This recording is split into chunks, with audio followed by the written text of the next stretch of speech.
Hi friends, welcome to my channel. ఇప్పుడు మరో update అనేది మీ ముందుకు తీసుకొచ్చాను ఫ్రెండ్స్. ఇప్పుడు మనం మాట్లాడుకున్న టాపిక్ ఏంటంటే, నిన్న జరిగినటువంటి క్యాబినెట్ మీటింగ్లో పలు అంశాల గురించి చర్చించారు. ఆ అంశాలు ఏంటంటే పూర్తి వివరాలు మీకు అందిస్తాను. ప్రజలకు గుడ్ న్యూస్ చెప్పే మన సీఎం చంద్రబాబు నాయుడు గారు పేద ప్రజలకు ఇళ్ల స్థలాల కేటాయింపు, పట్టణంలో రెండు సెంట్ల భూమి, అలాగే పల్లెటూరులో వచ్చేసి 3 సెంట్ల భూమి కేటాయింపు, రైతు భరోసాకు గ్రీన్ సిగ్నల్, తల్లికి వందనం అమలు చేసేది ఎప్పుడనే విషయాలు చెప్తాను. అలాగే సచివాలయం ప్రక్షాళన 3 విధాలుగా విభజించాలని చర్చించారు. దాని గురించి పూర్తి విధి విధానాలు చెప్తాను. అలాగే ఇళ్ల స్థల కేటాయింపునకు కావాల్సినటువంటి అర్హతలు కూడా ఏంటో మీకు పూర్తి వివరాలు అందిస్తాను లాస్ట్లో.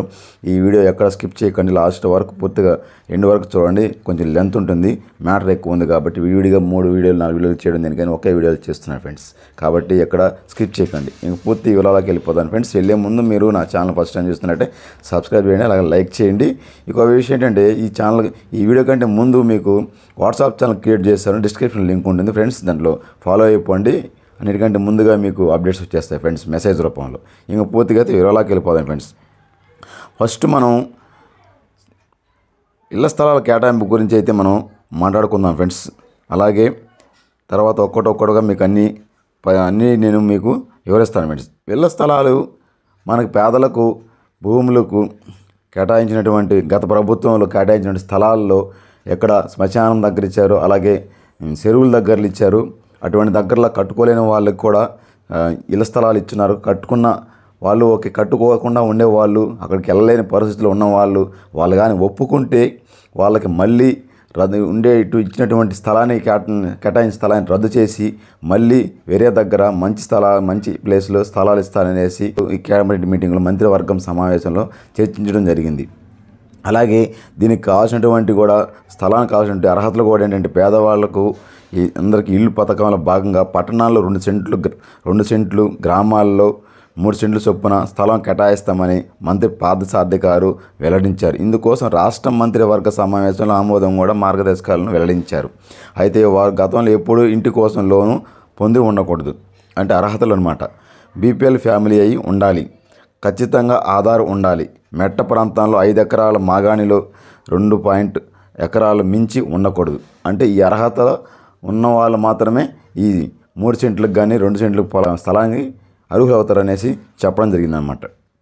ఇది ఫ్రెండ్స్. తర్వాత మనం తల్లికి వందనం అలాగే రైతు భరోసా గురించి పూర్తి వివరాలు తెలుసుకుందాం. గ్రామ వార్డు సచివాలయ ఉద్యోగ రిజర్వేషన్స్కు చంద్రబాబు కేబినెట్ ఆమోదం వేసింది. సచివాలయం ద్వారా ప్రజలకు మెరుగైన సేవలు అందించాలన్న లక్ష్యంతో 1,27,000 మంది సచివాలయ ఉద్యోగాలను రిజర్వేషన్స్ చేయాలనేసి భావించిన ప్రభుత్వం ఈ నిర్ణయం తీసుకుంది. ముఖ్యమంత్రి చంద్రబాబు అధ్యక్షతతో శుక్రవారం మొదలైనటువంటి క్యాబినెట్ మీటింగ్లో గురించి అయితే ఇక్కడ మనం చర్చించడం జరిగింది ఫ్రెండ్స్.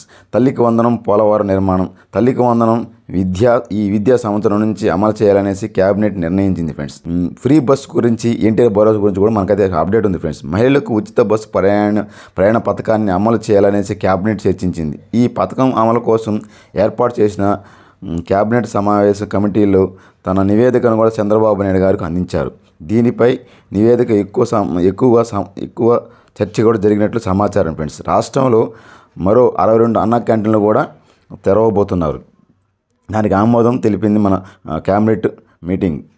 అలాగే ఎన్టీఆర్ భరోసా ఇచ్చేందుకు అంశంపై కూడా చర్చ జరిగింది. దీనిపైన విధి విధానాలు ఖరారు చేశారు. ఏపీలో 3 పంటలు పండించే రైతులకు 20,000 సాయం అందించే విషయంపై క్యాబినెట్ చర్చ జరిగింది. సచివాలయం ప్రక్షాళన గురించి అయితే ఇప్పుడు ఏదేది అనేది పూర్తిగా నేనైతే వివరిస్తాను ఫ్రెండ్స్. గ్రామవార్డు సచివాలయం గురించి 3 విభాగాలుగా విభజించారు. దాన్ని ఒక్కొక్కటి పూర్తిగా వివరిస్తాను ఫ్రెండ్స్. ఫస్ట్ అంటే ఎవరెవరు ఉంటారనే దాని గురించి ఫస్ట్ విభాగంలో ఎవరెవరు ఉంటారనే దాని గురించి చెప్తాను. పంచాయతీ సెక్రటరీ, గ్రామ సచివాలయ పరిధిలో పంచాయతీ సెక్రటరీ గారు ఉంటారు, డిజిటల్ అసిస్టెంట్ గారు ఉంటారు, వెల్ఫేర్ అండ్ ఎడ్యుకేషన్ అసిస్టెంట్ ఉంటారు, గ్రామ మహిళ పోలీసు ఒకరు ఉంటారు. అలాగే వార్డు సచివాలయం పరిధిలోకి ఉన్నటువంటి వారు వార్డు అడ్మినిస్ట్రేషన్ సెక్రటరీ ఒకరు, ward educations and data processing secretary ఒకరు, ward welfare and development secretary, ward మహిళా సంరక్షణ కార్యదర్శి వస్తారనమాట. అలాగే ఇక్కడ మనకి ఇంకో టెక్నాలజీ ఫంక్షనరీస్కి గ్రామ సచివాలయ పరిధిలో అనమాట. విలేజ్ రెవెన్యూ ఆఫీసర్ ఉంటారు, అలాగే ఏఎన్ఎం ఉంటారు, సర్వే అసిస్టెంట్స్ ఉంటారు, ఇంజనీరింగ్ అసిస్టెంట్ ఉంటారు, అలాగే అగ్రికల్చర్ సెక్రటరీ గారు ఉంటారు, అలాగే వెటనరీ సెక్రటరీ గారు ఉంటారు, ఎనర్జీ అసిస్టెంట్ ఉంటారు అనమాట.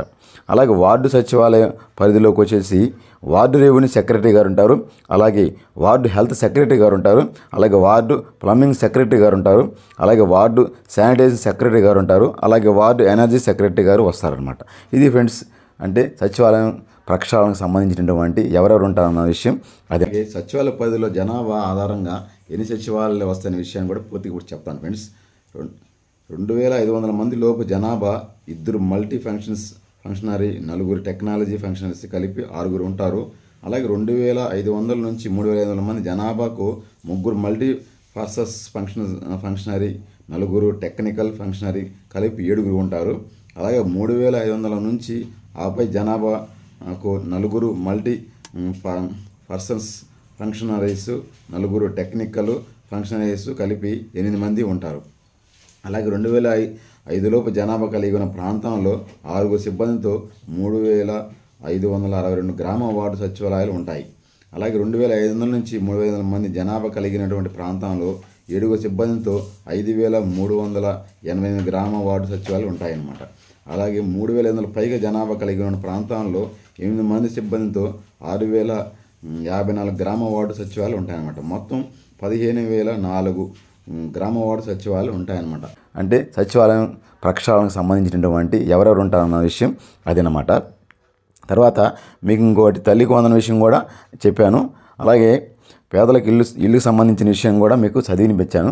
కానీ ఇక్కడ తల్లికి వందనం, రైతు భరోసా, గ్రీన్ సిగ్నల్ ఏంటంటే తల్లికి వందనం ఈ సంవత్సరం అంటే ఏప్రిల్ సెలవులు వచ్చిన తర్వాత మళ్ళీ ఈ ఎండాకాలం సెలవులు అయిపోయిన తర్వాత మళ్ళీ ఓపెన్ చేసే సమయానికి ఈ తల్లికి వందనాన్ని ప్రారంభించి అప్పుడు అమౌంట్ ఇవ్వాలనే ఉద్దేశంతో ఈ మన క్యాబినెట్ మీటింగ్లో తల్లికి వందనం మ్యాటర్ అయితే మనకైతే చెప్పారు ఫ్రెండ్స్. అలాగే ఎన్టీఆర్ రైతు భరోసా కింద ప్రతి ఒక్కరికి 20,000 చొప్పున ఇస్తామని చెప్పేసి గతంలో చెప్పిన మన ప్రభుత్వం ఇప్పుడు దానికి అమలుకు కూడా సిద్ధమవుతుంది. ఎందుకంటే ఈ ఫిబ్రవరిలో అంటే రేపు జరగబోయే ఫిబ్రవరి 1వ తారీఖున కేంద్ర ప్రభుత్వం క్యాబినెట్ మీటింగ్లో బడ్జెట్ ప్రవేశపెట్టే దాంట్లో పీఎం కిసాన్కి బడ్జెట్ పెట్టే అవకాశాలు ఉన్నాయనేసి మనకైతే చిన్న సమాచారం ఉంది ఫ్రెండ్స్. అలాగే పీఎం కిసాన్ అమౌంట్ ఎప్పుడైతే వేస్తారో తదుపరి వెంటనే కూడా పీఎం కిసాన్ మొత్తం అయితే ఎంత ఇచ్చారో అదే మొత్తం మీద మన ప్రభుత్వం కూడా ఇవ్వబోతుంది. అంటే ఇంతకుముందు ప్రభుత్వం పీఎం కిసాన్ ప్రభుత్వం 6,000 ఇస్తున్నది 4,000 పెంచి 10,000గా చేసింది. ఇంకా మన ప్రభుత్వం ఇంకో 10,000 కలిపి 20,000గా ఇస్తున్నారనమాట. ఆ 20 ఎంత వాళ్ళు ఎన్ని దఫాలుగా ఇస్తారో కేంద్ర ప్రభుత్వం అనే దఫాలుగా మన ప్రభుత్వం కూడా ఇవ్వబోతుంది. అది పీఎం కిసాన్ ఎప్పుడైతే వస్తుందో ఈ ఎన్టీఆర్ భరోసా కూడా అప్పుడే చేస్తామనేసి మనకు సమాచారం అయితే ఇందులో ఉంది ఫ్రెండ్స్. అలాగే పేదలకు ఇల్లు కేటాయింపునకు కూడా మీకు ఫస్ట్లో చెప్పాను. అది ప్రతి పేదలకు ఇళ్ల స్థలాలను కేటాయించాలనేసి అర్హులందరికీ ప్రతి ఒక్కరికి ఇల్లు కేటాయించాలనేసి అయితే ప్రభుత్వం ఆలోచిస్తుంది. గత ప్రభుత్వంలో చెరువుల దగ్గర అలాగే శ్మశాన వాటికల్లో అమ్మిడే దగ్గర ఇచ్చారు. చాలా వరకు చాలామంది ఫిర్యాదులు వచ్చాయి.